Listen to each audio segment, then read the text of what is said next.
Back in the late 1800s, when people looked at Niagara Falls, they didn't just see a beautiful landmark. No, they saw a monster, a giant, thundering beast of pure raw power, just waiting to be tamed.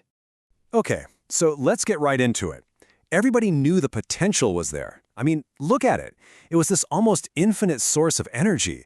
But actually grabbing that power and, sending it somewhere people could use it, that was basically science fiction at the time. I mean, just think about that for a second. 100 yards.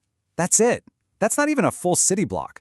But the dream, the big dream, was to power the entire city of Buffalo, which was over 20 miles away.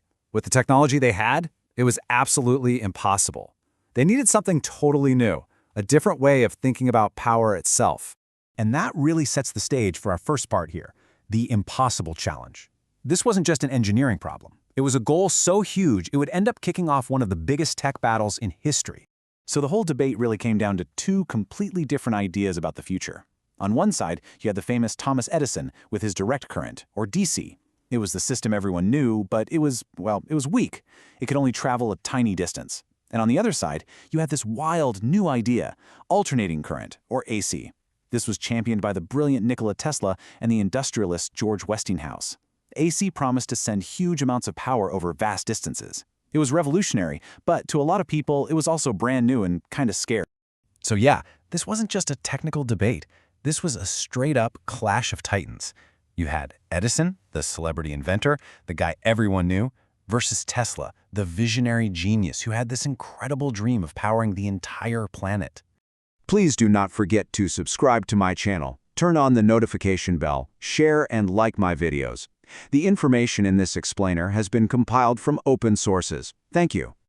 And that rivalry, as you can imagine, blew up into what we now call the War of the Currents. And let me tell you, this was so much more than an argument between engineers. It was an all-out public relations war to decide who would power the 20th century. And things got ugly fast. After a few horrible accidents in New York with some of the new high-voltage wires, the newspapers just went crazy, talking about death by wire. And Edison's side, they jumped all over it. A guy named Harold P. Brown, who was secretly being paid by Edison, started this horrifying public campaign where he would publicly electrocute stray animals with AC power, all to prove how deadly it was. It was a brutal, vicious campaign designed purely to make people terrified of Tesla's technology.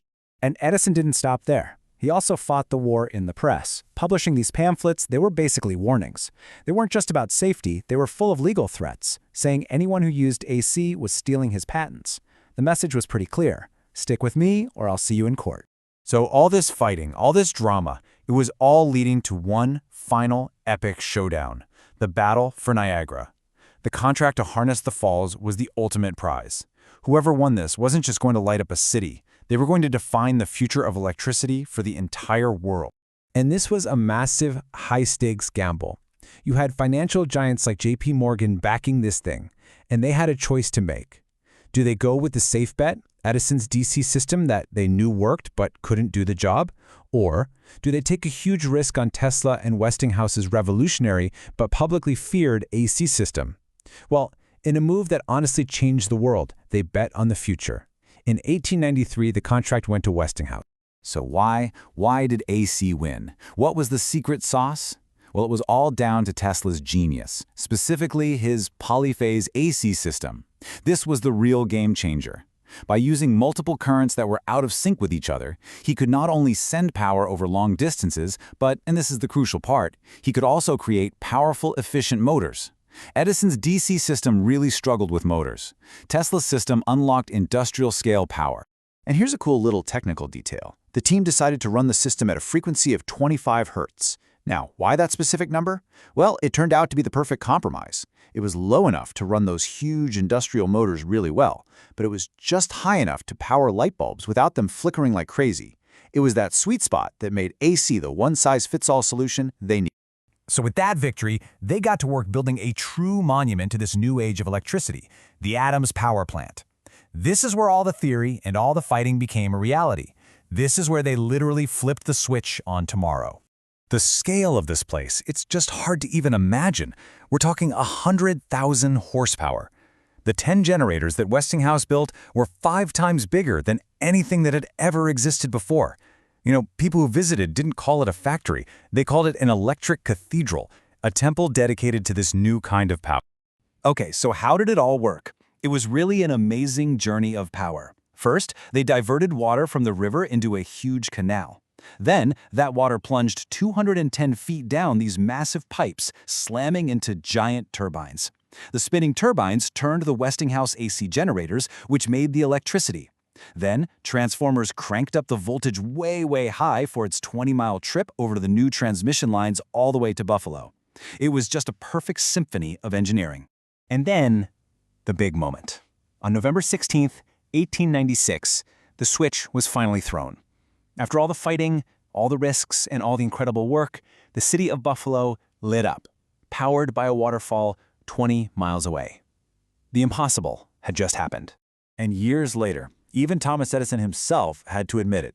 In 1908, he actually met the son of George Westinghouse, the man who beat him, and he just said, "Tell your father I was wrong." It was this quiet, human ending to that loud, bitter war. So why does this one project from over 100 years ago still matter? Well, its legacy is everything. Tesla's AC system became the standard for the entire planet. The power that's coming out of the wall outlet in your room right now is a direct descendant of what they proved at Niagara. This wasn't just a power plant, it was the 0 point of our modern electric world. It kicked off a whole new age of industry and marked the beginning of our shift away from a world run only by fossil fuel. So, it leaves us with a final thought. By figuring out how to tame that monster of nature, did we end up unleashing a totally new kind of power? One that would go on to reshape our entire world in ways that maybe even visionaries like Tesla and Edison could have never, ever imagined.